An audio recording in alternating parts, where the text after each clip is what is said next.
بسم اللہ الرحمن الرحیم۔ السلام علیکم ورحمۃ اللہ وبرکاتہ۔ عزیز طلباء و طالبات، امید ہے کہ آپ سب خیریت سے ہوں گے۔ اللہ تبارک و تعالی ہم سب کو خیریت اور عافیت میں رکھے۔ آج کے لیکچر نمبر 17 کے اندر ہم اپنے سلیبس میں جو حدیث نمبر 5 ہیں وہ پڑھیں گے۔ آپ سلیبس کو سامنے رکھ کر حدیث نمبر 5 کو دیکھیں۔ عن سفیان بن عبداللہ الثقفی رضی اللہ عنہ، حضرت سفیان بن عبداللہ ثقفی رضی اللہ تعالی عنہ روایت کرتے ہیں، قال، انہوں نے کہا، قلت یا رسول اللہ، میں نے پوچھا،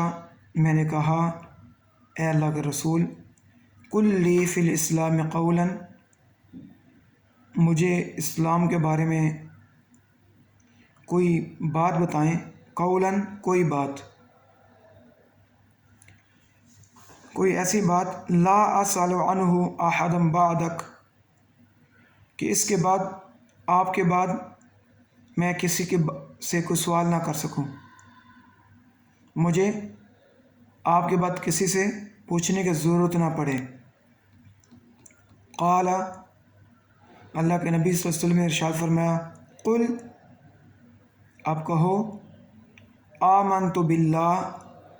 میں اللہ تبارک و تعالیٰ پر ایمان لایا، ثم استقم، اور پھر اس پر استقامت اختیار کرو،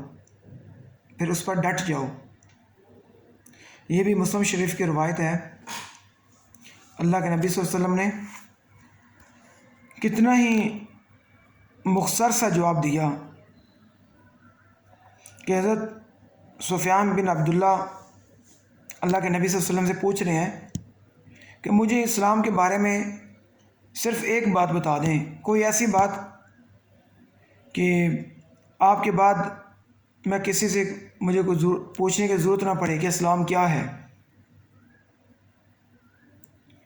تو اللہ کے نبی صلی اللہ علیہ وسلم نے کتنا ہی جامع جواب دیا، فرمایا، تم یہ کہو کہ آمنت باللہ، میں اللہ تبارک و تعالیٰ پر ایمان لایا، اور پھر ثم استقم، پھر اس پر ڈٹ جاؤ۔ اب ظاہری بات ہے کہ اس وقت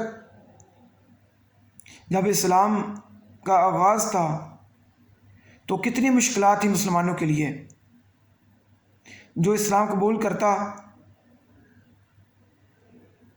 تو اس کو پھر اپنی جان کی پرواہ کیے بغیر اللہ کے نبی صلی اللہ علیہ وسلم کا ساتھ دینا، اور پھر اللہ تبارک و تعالیٰ کے اوپر ایمان رکھنا، پھر ایمان لانے کے بعد جو بھی مشکلات آئے، جتنی مصیبتیں آئیں، مصیبتوں کے پہاڑ ٹوٹ جائیں، لیکن پھر پیچھے نہیں ہٹنا۔ اور ہم دیکھتے ہیں صحابہ کرام رضوان اللہ علیہم اجمعین کی زندگی کو، آپ نے سن چکا ہوگا لازمی کہ حضرت بلال حبشی رضی اللہ تعالی عنہ جب اسلام لائے تو یہ غلام تھے، تو آپ کا جو آقا اور مالک تھا اسے کتنا ظلم کیا۔ حضرت بلال رضی اللہ تعالیٰ عنہ کی سیرت کو پڑھیں تو معلوم ہوتا ہے کہ تپتے انگاروں کے اندر، دیکھتی ہوئی دھوپ میں آپ کو لٹایا جاتا، یہاں تک کہ آپ کے جسم کی جو چربی ہے وہ پگھل جاتی۔ اس طرح صہیب اور اسی طرح عمار بن یاسر، کتنا ان پہ ظلم کیا گیا، آروں سے 2 ٹکڑے کیے گئے، لیکن جب ایمان لے آئے پھر اس پر ڈٹ گئے۔ پھر کوئی بھی چیز، کوئی بھی پریشانی،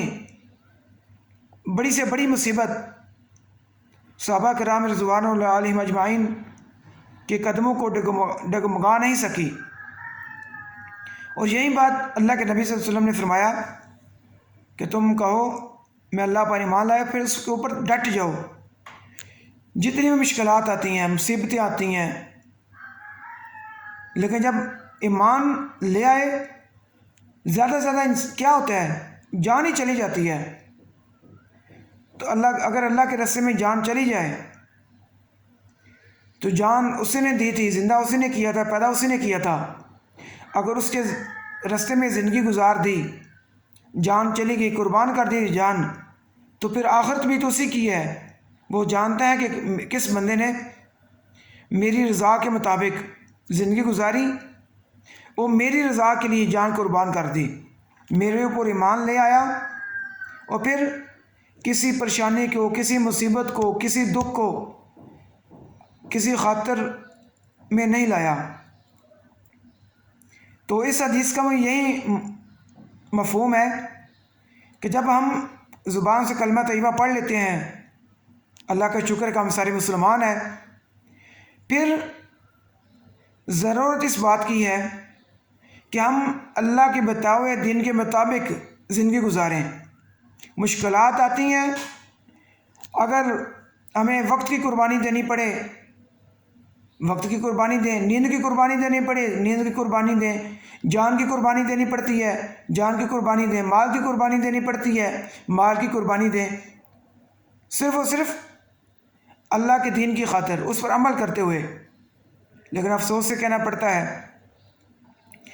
کہ جان تو دور کی بات، آج جب ہمارے پاس نماز پڑھنے کا ٹائم نہیں، ایمان تو ہم لے آئے، لیکن جو ایمان کا تقاضا ہے، اللہ تبارک و تعالیٰ کی عبادت، نبی صلی اللہ علیہ وسلم کی اطاعت، زبانی کلامی تو ہم مسلمان بھی ہیں اور اللہ کے نبی صلی اللہ علیہ وسلم کے عاشق بھی ہیں، لیکن جب حقیقی اطاعت کی بات آتی ہے، فرمانبرداری کی بات آتی ہے،